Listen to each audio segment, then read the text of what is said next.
I'm Gary Striegler, and I shared in the previous video how we cut the pattern into the front of this door, and I said that was only half the fun because now we had to turn that one door into a pair of doors. The biggest part of that challenge is getting all the particle board that's inside this solid core door out and then gluing a piece of wood back in.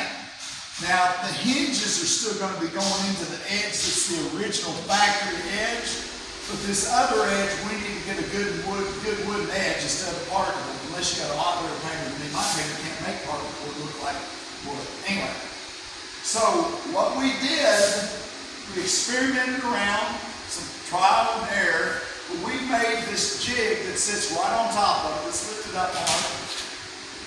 So it's got this guide piece that was exactly the depth we need to be back from the veneer. I mean, your tolerances are like maybe a 32nd. So this guide piece sits against the back edge of the door, like that.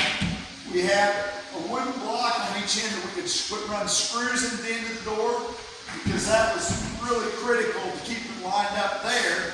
But then what we learned is this gap right here is the amount that we need to take of the particle board that's out. And so in a couple spots, we would drop these in, pull this board as tight as we could this way, and then run a screw in.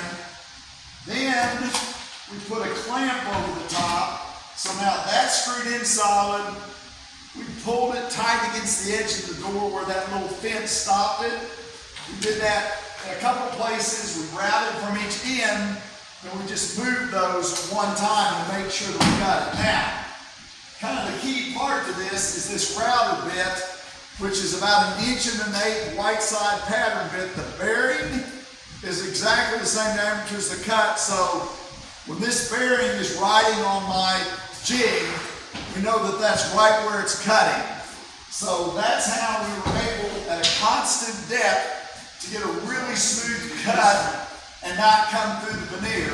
Now, all that's left to do right now is cut a wooden plug out of poplar that we're going to drop in there with glue on the sides, and we're going to clamp it in quite a few places to make sure that we get a good joint. One of the also things we learned is we're going to want put some tape or something here to make absolutely sure that we don't get our clamps stuck to the veneer of this door. So we may summarize that with one more video, but I'm really feeling like I like our chances.